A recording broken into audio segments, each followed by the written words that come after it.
Fase awal hidup sebagai ciptaan baru adalah fase yang penuh pergulatan. Di satu sisi, karena manusia roh kita sudah alami penebusan, tentu memiliki kecenderungan untuk melayani Tuhan. Tapi berhubung pikiran kita belum alami perubahan nature, masih membawa pola dunia, tentu masih memunculkan kecenderungan yang tertuju kepada keduniawian, cenderung masih mencintai diri sendiri, dan pasti juga cinta akan uang. Disinilah pergulatan itu terjadi. Sementara manusia roh kita ingin selalu menyukakan hati Tuhan, pikiran yang belum diperbaharui ini menuntut untuk kita mengejar kesenangan atau keinginan pribadi. Dan konyolnya, yang seringkali kalah adalah justru keinginan dari manusia roh kita. Tanpa sadar, pengaruh dunia ini jadi terus memiliki akses ke dalam hidup kita dan membuat kita selalu mengikuti keinginan yang berasal dari pikiran yang belum dibaharui tersebut. Dari situlah manusia lama kita jadi kembali memiliki kekuatan untuk bangkit dan bermanifestasi dalam hidup sehari-hari. Itu sebabnya Paulus mewanti-wanti untuk sebagai ciptaan baru, kita segera melakukan proses pembaharuan akal budi. Roma 12 ayat yang kedua. Mengubah nature atau kebiasaan dari pikiran kita. Efesus 4 ayat yang ke-23. Karena memang selama pikiran yang belum dibaharui ini masih bercokol dalam diri kita, artinya dunia ini maupun roh-roh dunia masih akan memiliki peluang untuk dapat terus mempengaruhi hidup kita dan membuat manusia lama yang seharusnya sudah mati bersama Kristus jadi bangkit dan bermanifestasi kembali. Men-setting pikiran dengan firman harus terus dilakukan hingga kita memiliki pikiran Kristus. Tanpa kita terus bertekun dalam firman hingga pikiran Kristus terbangun nyata menjadi suatu kehidupan yang secara natural terus bermanifestasi dalam hidup sehari-hari, pergulatan antara manusia baru dengan manusia lama masih akan terus berlanjut. 2 Korintus 5 ayat yang keempat. Ketika seseorang terus bertekun dalam melakukan perenungan firman, mengubah nature dari pikirannya yang belum dibaharui, dan pikiran Kristus mulai terbangun kuat dalam hidupnya, ada buah-buah atau hasil yang akan muncul. Dari situlah kita bisa menilai seberapa jauh pikiran kita sudah alami perubahan dan tercetak atau terbangun suatu kebiasaan baru. Kita memiliki kemampuan untuk berpikir seperti Kristus. 1 Korintus 2 ayat yang ke-16 dalam terjemahan sederhana Indonesia.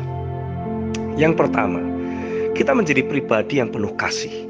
1 Korintus 13 ayat 4-8 dalam terjemahan sederhana Indonesia. Akan ada perubahan besar dalam kita berinteraksi dengan orang lain. Cara kita menilai, bersikap, dan meresponi orang lain jadi makin memanifestasikan keberadaan Kristus sendiri. Yang kedua, kita menjadi pribadi yang semakin tulus. A. Tulus dalam sikap hati, tidak menyimpan ganjalan terhadap siapapun. Matius 5 ayat 20-26. B. Tulus dalam pikiran atau moralitas, menghargai atau menghormati lawan jenisnya. Matius 5 ayat yang ke-27-30. C. Tulus dalam membangun rumah tangga, bukan hanya cinta sesaat sehingga mudah berubah hati. Matius 5 ayat 31-32 dan Matius 19 ayat 8-9. D. Tulus dalam berkata-kata. Matius 5 ayat 33-37. E. Tulus dalam menyatakan kemurahan hati. Matius 5 ayat 38-48. Baca dalam Alkitab terjemahan The Message. Yang ketiga, kita menjadi pribadi yang semakin selfless, tidak mengejar kepentingan pribadi maupun puji-pujian yang sia-sia lagi. Sebaliknya, kita jadi lebih mengutamakan keberadaan orang lain dan kepentingan bersama. Filipi 2 ayat 1-4. Yang keempat, kita menjadi pribadi yang makin bijaksana dan penuh hikmat. Semakin seseorang memiliki pikiran Kristus, ia menjadi pribadi yang makin seimbang dan objektif dalam menilai segala sesuatu, terlebih dalam mengambil berbagai keputusan yang dapat mempengaruhi orang banyak. Ia masih tetap pribadi yang idealis, tapi sudah realistis, sehingga tidak pernah terburu-buru atau bernafsu dalam usahanya mewujudkan sesuatu, bahkan dengan dalih untuk Tuhan sekalipun. Apalagi jika berkaitan dengan orang, Ia menyadari hanya kedaulatan tangan Tuhan yang bisa mengubah orang. Meski ia sudah menabur dan menyiram setiap benih yang ada, ia menyadari bahwa hanya Tuhan saja yang mampu memberikan pertumbuhan. Jadi orang yang makin matang dan berhikmat akan makin hidup dalam ketergantungan penuh terhadap Tuhan.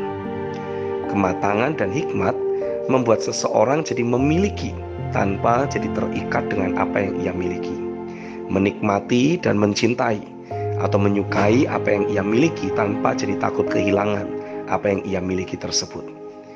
Ia hidup dalam kedamaian yang penuh, batinnya tenang, hening, sehingga memudahkan dirinya untuk mendengarkan suara hati nuraninya. Inilah orang yang sudah menyatu dengan Kristus, makin dipenuhi oleh keilahiannya. Amin.